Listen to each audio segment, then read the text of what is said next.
सबसे पहले तो आप अपना नाम बताएं। मेरा नाम रामानुज सोगिया। रीवा में जिस तरह की राजनीति देखने को आ रही है कि आरोप प्रत्यारोप, उसके पिताजी की पृष्ठभूमि अलग है और प्रत्याशी की पृष्ठभूमि, क्या लगता है कि इस तरह की रोजी ओछी राजनीति होनी चाहिए? देखिए, लोकतंत्र में सबसे पहले तो अपने अपने मुद्दों को लेकर के जनता के बीच में सभी राजनीतिक दलों को, प्रत्याशियों को जाना चाहिए। ये किसी के ऊपर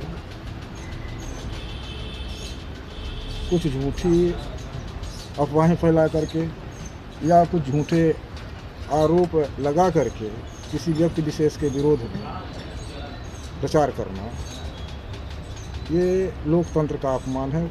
कैंडिडेट का अपमान तो है ही है, लोकतंत्र का अपमान है।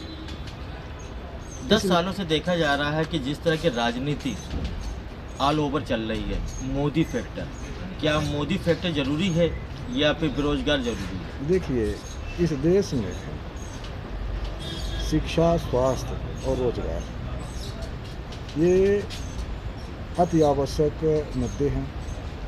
इन मुद्दों को छोड़कर किसी व्यक्ति विशेष को इतना हाईलाइट करना और उसके नाम से वोट मांगने का प्रयास करना, ये वैसे भी लोकतंत्र के लिए हानिकारक है। तो मोदी जी व्यक्तिगत प्रधानमंत्री बनकर के देश के अंदर अपनी छवि बनाने का प्रयास किए हैं, झूठे और झूठी बातें फैला करके, तो वो फैक्टर नहीं होना चाहिए। वास्तव में इस देश के अंदर जो 140 करोड़ लोग निवास करते हैं, उनमें से आज का नौजवान जो आज 18 से 30 साल के बीच का है, उसकी लगभग 1/3 आबादी है और वो रोज़गार के लिए तड़प रहा, तरस रहा। दूसरी बात जो है, जो शिक्षा का स्तर है, 2 हिस्सों में बांट दिया गया है। एक अमीरों के लिए शिक्षा का केंद्र और एक गरीबों के लिए शिक्षा का केंद्र। अमीरों वाला जो शिक्षा केंद्र है, वो जो है प्राइवेट स्कूलों खुलवा कर, कॉलेज खुलवा करके वहाँ पूंजीपति पैसे वाले लोगों को शिक्षा दी जा रही है, दोहरी शिक्षा नीति हो गई है। और जो सरकारी संस्थान हैं, शिक्षण संस्थान, वहाँ के कर्मचारी 12 महीना सरकारी कामों में, अन्य कामों में लगा दिए जाते हैं। तो जहाँ शिक्षा का जहाँ काम होना चाहिए, वहाँ वास्तविक शिक्षा मिल भी नहीं रही है। और फिर वहाँ ये जो फ्री आइटम देने का जो सिस्टम चला दिया है पूरे देश में, सभी राजनीतिक दल घोषणा भी करते हैं, और फ्री स्कूल में जो है फ्री खाना, कपड़ा और किताबें, ये भी ठीक नहीं है। ये भी ठीक नहीं है। इससे लोग एडमिशन तो ले लेते हैं, लेकिन जो गुणवत्ता होनी चाहिए शिक्षा की, नहीं है। इसलिए इस देश के अंदर समान शिक्षा की व्यवस्था होने की आवश्यकता है। दूसरी बात जो है, कंपटीशन में भी जिनके पास पैसे हैं, धनिक वर्ग हैं, वो बड़े बड़े जो है तो कोचिंग में, बड़े बड़े संस्थानों में जाकर पढ़ते हैं और कंपटीशन में वो फंस कर जाते हैं। और जो सरकारी स्कूल में जो बच्चा पढ़ता है, उसके लिए जब शिक्षा मजबूत नहीं, तो वो क्या कंपटीशन में भाग लेगा? इसलिए इस देश में किसी व्यक्ति विशेष के नाम पर वोट मांगना या किसी धर्म के नाम पर वोट मांगना या किसी धर्म या जाति को अपमानित करके वोट मांगना, ये तो मेरे समझ से बिल्कुल निहायत गलत है। ऐसा नहीं होना चाहिए। 10 साल के संसद को देखा जाए, एक भी कार्यकाल यहाँ पर नहीं देखा जा रहा, सिर्फ मोदी फैक्टर को ही किया जाता है। ये योजना सिर्फ ट्रैक्टर वाले से लेके ऊपर तक जा रहा है, लेकिन जो साइकिल से चल रहा है उसको योजना नहीं मिल रहा। तो क्या इसमें मानते हैं कि ये किस तरह की राजनीति? मैंने आपसे कहा कि योजनाओं को धरातल पर क्रियान्वित करना अलग बात है, और केवल घोषणाएं करना अलग बात है। मोदी के नाम से चाहे उज्ज्वला योजना का चलाया गया हो, और चाहे प्रधानमंत्री आवास योजना देने की बात कही गई हो, या फ्री राशन देने की बात की जा रही हो या की गई हो, ये मेरे समझ से उचित नहीं है। क्योंकि अगर फ्री राशन जब से मिलने लगा, तो मैं आपसे निवेदन करूंगा कि ऐसे लोग जो 12 महीना प्रतिदिन काम करते थे, उनकी शारीरिक काम करने की क्षमता भी घट चुकी है।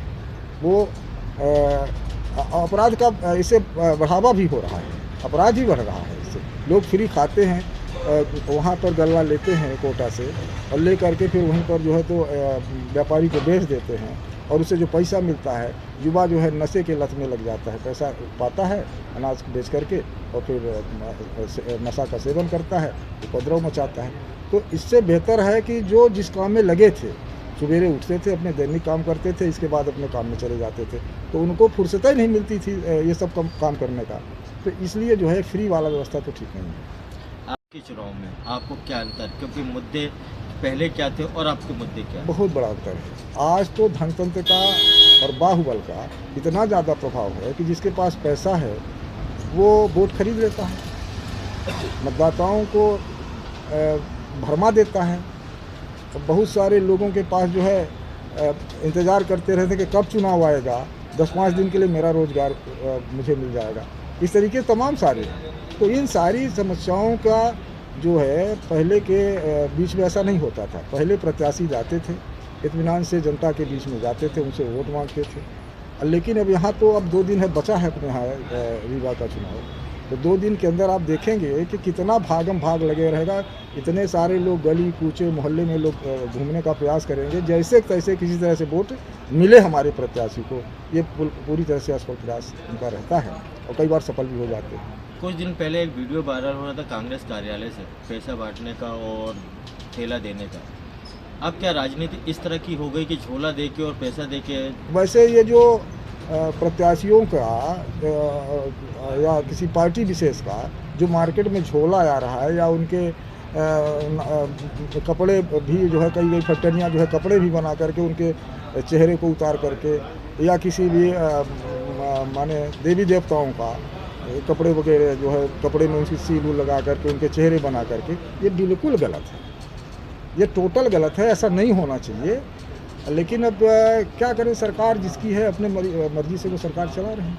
तो जो कांग्रेस के बारे में आप बता रहे हैं, कांग्रेस में एक वीडियो वायरल हुआ था, अपन तो देखे नहीं उसको क्या है, लेकिन अगर आप ऐसा कह रहे हैं तो गलत बात है, नहीं होना चाहिए, किसी भी दल के द्वारा नहीं होगी। ऐसे क्या मुद्दे होने चाहिए चुनाव में कि जो जनता को भी फायदा हो और सभी को फायदा हो? देखिए, मुद्दा तो मैंने आपसे पहले बता दिया कि शिक्षा, स्वास्थ्य और रोजगार, ये 3 चीज़ें बहुत ज़रूरी हैं। जब तक हमारा देश के लोग, हमारे देश के लोग अच्छी शिक्षा नहीं प्राप्त करेंगे तो अपराध का बढ़ावा हो रहा है। जब तक स्वास्थ्य उनका बेहतर नहीं होगा तो निश्चित रूप से उनके ऊपर नई नई बीमारियां भी आ रही हैं। आए दिन आप देखिए, आज 10 साल, 15 साल, 20 साल पहले जो अब इस समय मधुमेह है और ये क्या बोलते हैं हार्ट अटैक और ये शुगर, इसको तो लोग जानते नहीं थे। ये 10, 15, 20 साल के अंदर इतना हाईलाइट हुआ है कि सारे मर्ज जो है दब गए और ये प्रथम नंबर पे आ गए। तो ये इसकी कमी क्या है? खान पान के संबंध में आप अच्छा खाने पीने की व्यवस्था करने के लिए जैसे जो नई नई तकनीकी आ रही हैं खेती करने की, ये भी चाहिए, लेकिन इसके साथ साथ उसको उत्पादन तो बढ़ाने की आवश्यकता है, पर वो जहरीले नहीं होने चाहिए, जिससे वो खाने पीने वाले आइटम से बेहतर रहे, स्वास्थ्य के लिए फ़ायदेमंद रहे। तो निश्चित रूप से स्वास्थ्य होना चाहिए, शिक्षा और स्वास्थ्य। और सबसे बड़ी जो विकट समस्या है तो महंगाई के साथ साथ बेरोजगारी है। महंगाई तो चरम सीमा पर है। आप भी लगभग जो है 45 से 50 साल के उम्र के हो रहे हो। इस बीच में आपने देखा होगा कि पेट्रोल जो माने आज के लिए दैनिक आवश्यकता बनी है, सबके पास जो है 2 व्हीलर गाड़ी है, नहीं है 4 व्हीलर, तो 2 व्हीलर तो प्रत्येक परिवार के बीच में है। तो पेट्रोल की कीमत कितनी ज़्यादा तेज़ गति से बढ़ी है। खाद्य तेल जितने हैं वो कितने महंगे हो गए हैं।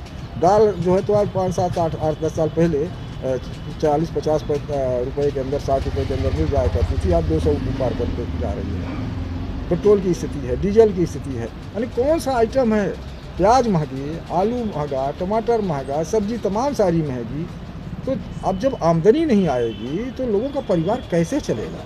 अरे भाई ठीक है, 10 साल पहले जो है सिलेंडर, आपका गैस सिलेंडर 400, 350, 400 के अंदर मिलता था, आज उसका 1100 हो गया।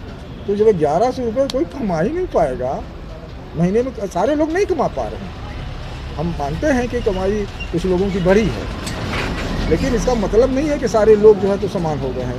तो महंगाई से मुकाबला करने के लिए अभी हमारे देश के लोग तैयार नहीं हैं। इसलिए ज़रूरत इस बात की है कि महंगाई पर नियंत्रण हो, और सबसे बड़ी जो बेसिक आवश्यकता है बेरोजगारी। हमारे 4 बच्चे हैं, 2 लड़की हैं, 2 लड़के हैं। और सबको हमने वकील बनाया कि यहाँ आ करके जनसेवा करेंगे, जीविकोपार्जन होगा। जबकि मैं मानता हूँ कि जब इतना एजुकेशन हमने उनको देने का प्रयास किया है गरीबी से उठ करके, तो फिर इनको भी कहीं ना कहीं तो शिफ्ट होने की ज़रूरत है, सरकारी एम्प्लॉइज होना चाहिए। लेकिन वो हमको नहीं लगता है कि उनके जीवन में हो पाएगा, क्योंकि इतनी महंगी है वो शिक्षा प्रणाली और कंपटीशन, वहाँ हम नहीं जा सकते। और जब हम नहीं जा सकते तो आप अंदाज़ा लगा सकते हैं कि देश के अंदर हमारे लेवल के लोग कितने ज़्यादा लोग होंगे। तो निश्चित रूप से ये महंगाई भी है, बेरोजगारी भी है, तो शिक्षा का समान अवसर होना चाहिए, समानता आनी चाहिए, और स्वास्थ्य के बारे में चिंतन करना चाहिए सरकारों को, चाहे जिसकी सरकार बने। लास्ट सवाल आपसे, और क्योंकि आप वकील भी हैं, इन राजनीतिकों को क्या सलाह देना चाहिए? कि जाति, धर्म, मजहब के आधार पर या व्यक्ति विशेष के आधार पर ना वोट मांगा जाए, और ना ही जो है तो उसको ओबलाइज किया जाए, और न किसी धर्म के विरोध में बोला जाए, न किसी नारी के विरोध में बोला जाए। सबका सम्मान होना चाहिए, और सारे लोग मिलजुल करके और एक बेहतर लोकतंत्र स्थापित करने के लिए बिल्कुल ईमानदारी और पारदर्शिता के साथ चुनाव होना चाहिए, और एक ऐसा कैंडिडेट चुनाव जीत के जाना चाहिए जो वास्तव में देश की उन तमाम मुद्दे जो आवश्यक मुद्दे हैं, उन मुद्दों पर सरकार बनाने के बाद वहाँ पर वो अपना पार्टिसिपेट करे और सरकार से निवेदन करे। अगर उसकी सरकार बनती है उस दल की तो अच्छी बात है, और नहीं बनती है तो विपक्ष में भी रह करके अपने लोकसभा क्षेत्र के अंतर्गत राज्य के लिए और देश के लिए तमाम जगहों के लिए बेसिक मुद्दे जो है उनको उठाए, और उस सरकारों को मजबूर करें कि निश्चित रूप से आप ऐसा करेंगे तो हमारा लोकतंत्र भी मजबूत होगा और देश के लोग भी जो है खुशहाली करेंगे।